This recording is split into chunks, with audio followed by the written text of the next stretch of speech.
Greetings to all those who are preparing for the competition, especially SSC, CGL, and for various competitive examination, as well as TET and CTET examinations. This video will be quite beneficial for you if you want to go through it. In my last series, I explained to you the rules of nouns, singular noun, plural noun, especially under the head subject, verb, agreement. Today also we are going to continue that area of subject, verb, agreement. इस video में मैं आपको बताऊंगा कुछ nouns जिनको हम specially treat करते हैं। इन नाउन को मैंने नाम दिया है LMNWN। इसको उच्चारण करो आप, लेमन नाउन्स। अबे लेमन नाउन्स क्या होते हैं किसी भी बुक पे आपने आज तक पढ़ा नहीं होगा, लेकिन समझने के लिए हमने एक ट्रिक डेवलप की है फॉर योर बेनिफिट। तो लेमन नाउन जब आप बोलेंगे तो आपको LMMWN दिमाग में रखना है। इसमें आप क्या करेंगे, L for length, M for money, M for major, W for weight, weight का मतलब वजन, और N फॉर न्यूमरल या नंबर, न्यूमरल या नंबर बोल दो इसको। तो कहने का मतलब यह है कि जो नाउन्स लेंथ बताते हैं, जो नाउन्स मनी बताते हैं, जो नाउन्स मेजर बताते हैं, जो नाउन्स वेट बताते हैं, और जो नाउन्स नंबर बताते हैं, अगर इन नाउन से पहले, इनसे पहले कोई न्यूमरल यूज होता है, न्यूमरल यूज होता है, तो उनमें कोई चेंज नहीं होगा। इसमें हम बताएंगे आपको, जैसे फुट क्या है, फुट है, रुपी है या rupees, meter, kilogram,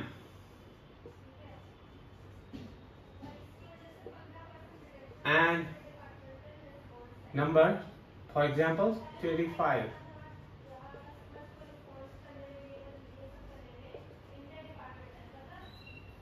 right, for example हमने फुट कहा, फुट तो नाउन होता है ना, पैर,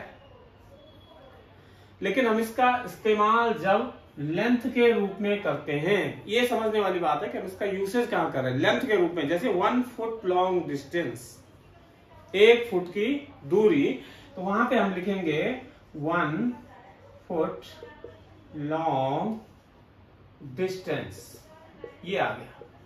अब आपने देखा 1 लगाया मैंने पहले, तो ये फुट ही रहेगा। अगर ये बहुत आसान है, अगर इस 1 की जगह हम 2 लिख देते हैं, तो आम आदमी क्या सोचता है कि 2 आ गया तो इसके आगे फीट आ जाएगा, प्लूरल बना देंगे इसको। बिल्कुल नहीं, क्योंकि ये मेजर के सेंस में है, तो 2 आए, 3 आए, 4 आए, इसको हम फुट ही रखेंगे, 3 या 2 फुट लॉन्ग डिस्टेंस। अब हम कहते हैं, नोट पे चलते हैं, आपने चेक भी भरे होंगे। जैसे आपको 5000 रुपीज लिखना है, हम कैसे लिखते हैं, 5 THOUSANDS रुपीज। अब आप बोलिए इसमें गलत है कि सही है? बिल्कुल ये गलत है, और आपको लग रहा होगा बिल्कुल सही है, आप लोग भी भरते होंगे चेक वगैरह। हमने क्या लिखा, 5000 रुपीज। देखो 1000 क्या है, 5000 क्या है, रुपीज के आगे हमने 5000 लगा दिया, तो 5000 ही आएगा, क्योंकि रुपीज के लिए हम यूज कर रहे हैं इसको पूरा, मेजर मनी के लिए हम यूज कर रहे हैं ये मनी, तो इसके आगे जब 5 लगा देंगे हम, तो उसमें कोई फर्क नहीं, 5000 रुपीज ही लिखेंगे, थाउजेंड्स नहीं आएगा। Then we will take 6 meter long, हम लिख देते हैं, जैसे 6 मीटर लॉन्ग, हमने लिखा है यहाँ पे 6 मीटर्स लॉन्ग। बिल्कुल सही लग रहा होगा आपको, क्योंकि हमने 6 लिख दिया, तो आपने सोचा कि ये तो प्लूरल बन रहा है, इसलिए हमने यहाँ S लगा दिया। नहीं, क्योंकि न्यूमरल आ गया, मीटर भी लेंथ को बताता है, तो ये गलत हो जाएगा। हमने केवल लिखना है 6 मीटर लॉन्ग। जब आप SSC या CGL या कोई भी टेट सीटेट का पेपर देंगे, तो उसमें जानबूझ के इस तरह के सेंटेंस आएंगे जहां लेमन नाउन के आगे न्यूमरल लगा होगा और आगे प्लूरल लिखा होगा। तो आपने क्या करना है, उसमें कोई चेंज नहीं लाना है। जैसे वेट है 5 किलोग्राम्स, हम लिख सकते हैं 5 किलोग्राम। हम 5 kilogram is a big wait,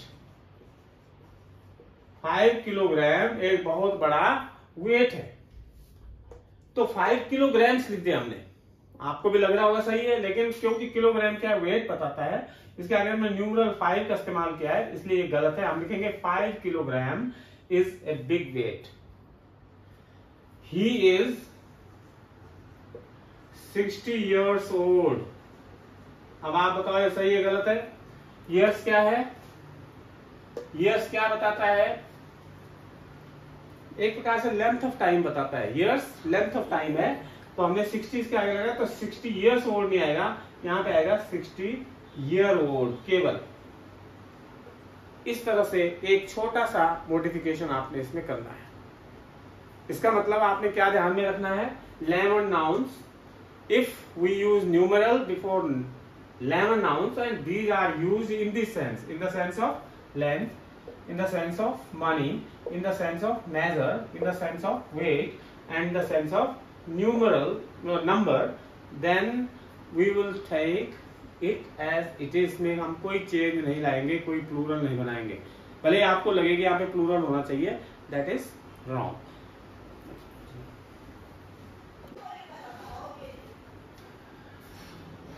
Greetings to all. Today I am going to start a new series of subject verb agreement. In continuation of my previous series, I am just going to put up a short video for a benefit. तो इसमें क्या है? इस video में LMNWN nouns सबको दिख रहा है। इसको समझने के लिए आप उच्चारण करो इसका LAM1 nouns, LAM1 nouns। अब LAM1 nouns होता क्या है ये आपने कभी सुना नहीं होगा, लेकिन for your convenience this is just like a trick to understand. एक ट्रिक समझ लो इसको समझने के लिए। LAM1 nouns क्या होते हैं? देखो, LAM1 nouns होते हैं जो लेंथ को बताते हैं। L for length, LENGTH, M for money, M for measure, this W for weight, और this N for number। देखो, अगर लेंथ के सेंस में कोई नाउन यूज होता है, मनी के सेंस में, मेजर के सेंस में, वेट के सेंस में, और या नंबर के सेंस में, और they are preceded by a numeral, और उनके आगे कोई न्यूमरल आ जाता है, कोई अंक आ जाता है 1 2 3 4 5 6 एंड सो ऑन, तो वो अनचेंज्ड रहते हैं। वो प्लूरल नहीं बनेंगे, वो अनचेंज्ड रहेंगे। जैसे हमारे पास यहाँ पे फुट है, फुट नाउन है, लेकिन फुट यहाँ पे लेंथ भी बताता है। जैसे हम बोलते हैं कि 5 फुट लॉन्ग डिस्टेंस, कि 5 फीट होगा, समझने की बात है। क्योंकि हमने 5 लगा दिया इसके आगे, इसलिए अब 5 फुट ही रहेगा, 5 फीट नहीं होगा। ये आपने इसमें करना है, right. Then it's a 3 years course. मान लिया जाए आपके किसी पेपर में आता है, इट्स ए 3 years कोर्स। आपको पता है ईयर्स क्या है? टाइम। टाइम को ये बता रहा है, या एक प्रकार का क्या है ये बोलो, लेंथ ऑफ टाइम है। इस लेंथ ऑफ टाइम को ये बताता है। इसके आगे हमने न्यूमरल यूज किया, तो ये यहाँ पे गलत हो जाएगा, ये गलत है। यहाँ पे केवल आएगा year. It's a 3 year course. 3 years course नहीं आएगा, 3 year course, 5 year degree course. 5 years degree course नहीं, जबकि लोग समझते हैं कि हाँ 5 years बिल्कुल 100% सही, ये रॉन्ग है। I have 10 dozens of shoes, can you correct it? बिल्कुल सही लग रहा होगा आपको, लेकिन क्योंकि डजन्स क्या है, व्हाट इज डजन? ये क्या है? ये नंबर है, एक प्रकार का डजन एक नंबर होता है। इसके आगे हमने क्या न्यूमरल लगा दिया, तो 10 डजन्स नहीं होगा, ये केवल आएगा dozen, DOZEN, dozen. I bought 10 meters of cloth. देखो, मीटर क्या है? मेजर है, लेंथ है एक प्रकार के कपड़े की। तो मीटर्स 10, इसके आगे क्या आ गया? न्यूमरल आ गया 10। तो आप क्या करेंगे? इसको सही करेंगे, ये गलत है। आप यहाँ पे 10 मीटर ही लिखेंगे, 10 meter of cloth. He is 25 years old. वो 25 साल का है। तो आप यहाँ पे देखो ये क्या है, ईयर है, एक प्रकार से लेंथ ऑफ टाइम है। तो 25 हमने इसके आगे यूज किया तो ये ईयर्स नहीं आएगा बल्कि क्या आएगा, ये 25 ईयर ओल्ड। इस तरह से आपने ये करना है। और भी सेंटेंसेस हम बना सकते हैं अभी, जैसे I have 5000 rupees in my pocket. क्या आना चाहिए, I have 5000 rupees in my pocket. 5000 rupees नहीं आएगा, 5000 रुपीज इन माई पॉकेट। तो इसको समझने के लिए थोड़ा सा प्रैक्टिस करेंगे आप। नाउन्स जैसे jury, public, team, committee, government, audience, company, orchestra, ये सारे कलेक्टिव नाउन्स कहे जाते हैं। क्योंकि जो नाउन्स बने दिखने में तो आपको ऐसा लग रहा है एक ही होगा, लेकिन में एक कुछ नहीं होता है। जैसे जूरी है, जूरी क्या होती है, पूरा ग्रुप ऑफ जजेस जो फैसला करते हैं। उसी तरह से पब्लिक कोई एक आदमी नहीं होता, पूरे मासेस को कहेंगे। टीम एक आदमी की नहीं होती, बहुत सारे लोगों से बनती है। कमिटी भी ऐसे ही कई लोगों की बनती है, लेकिन शब्दों के स्ट्रक्चर से ऐसा लग रहा है ये सिंगुलर है, ऐसा नहीं है। अब बात यह है कि जो ऐसे कलेक्टिव नाउन्स, इनमें प्लूरल आएगा वर्ब या सिंगुलर आएगा, बड़ा कंफ्यूजिंग है। तो एक चीज आपने इसमें नोट करनी है, ये थोड़ा सा नाउन से याद कर लीजिए। इस प्रकार के जो नाउन होते हैं जो कलेक्टिव में कुछ यूज होते हैं, वहां जो है वर्ब आता है एज पर सेंस। सेंस के हिसाब से वर्ब आएगा। अगर सेंस में यूनिटी है, ये यूनिटी को बता रहा है, सेंस से ऐसा लग रहा है कि एक ही चीज है, तो सिंगुलर नाउन आएगा। अगर सेंस पूरा मीनिंग जो सेंटेंस का है कुछ ऐसा लग रहा है वो डाइवर्सिफाइड है या डिवाइडेड है या कुछ ऐसा बता रहा है कि बहुत ज्यादा इसमें है, तो फिर आप इसमें प्लूरल वर्ब लगाएंगे। अब एग्जांपल से आप समझ जाएंगे। पहले एक सेंटेंस बनाया मैंने, jury was divided in this case. Is it right?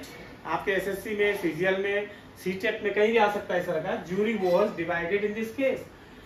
तो क्या है, सही है? देखो जूरी डिवाइडेड है, मैंने जूरी में माना 5 मेंबर हैं, सबके अलग अलग, तो इससे ऐसा लग रहा है पता कि जूरी में कई सारे मेंबर हैं, क्योंकि सब बटे हुए हैं, डिवाइडेड है सारे। तो जब डिवाइडेड है, ये बहुत सारे लोगों की तरफ इशारा कर रहा है, तो यहाँ पे गलत हो जाएगा। हम यहाँ पे लिखेंगे jury were divided in this case. ऐसे आपने करना है। दूसरा मैंने सेंटेंस बनाया, jury have passed a verdict. एक वर्डिक्ट मैंने एक फैसला कर लिया है, निर्णय लिया है, जूरी ने पास कर लिया है, फैसला पास कर लिया है। कहने का मतलब यह है कि जूरी यहाँ पे हैव आएगा या हैज आएगा। देखो जब फैसला पास कर रहे हैं, चाहे कितने मेंबर है, इसका मतलब सबकी सहमति है, ऑल एग्री अपॉन दैट। तो इसका मतलब यह है कि जूरी यहाँ पे यूनाइटेड है। तो जब यूनाइटेड का सेंस दे रही है तो यहाँ पे हैज नहीं आएगा, हैव नहीं आएगा, बल्कि हैज आएगा, राइट? उसी तरह से टीम है, टीम्स नहीं होता कभी। The team have not come yet. जब हम बोलेंगे टीम अभी तक नहीं आई है, तो हमारे को क्या लगता है, क्या सेंस है? कोई टीम में एक आदमी है कि हम ऐसे सेंस में बोल रहे हैं कि पूरा, हमारा मतलब पूरे के पूरे। मैंने कहा ना टीम नहीं आई है, टीम का मतलब जितने 11 मेंबर है, तो पूरे मेरा मतलब 11 से है। I am talking in the sense of unitedness. तो इसमें क्या है, द टीम हैज आएगा, क्योंकि यूनिटी के सेंस में है, ये गलत हो जाएगा। उसी तरह से the committee do does not accept it. Committee इसको एक्सेप्ट नहीं करती है। कमिटी एक्सेप्ट नहीं कर रही है, तो क्या आएगा, सेंटेंस ऐसा लग रहा है कि पूरी कमिटी ने इसको मना कर दिया। मैंने ये यूनिटी बता रहा है, तो यूनिटी है तो डज आएगा, ये नहीं आएगा। तो इस तरह का कॉमन सेंस यूज करते हुए हम आगे बढ़ेंगे। तो बाकी हम नेक्स्ट वीडियो में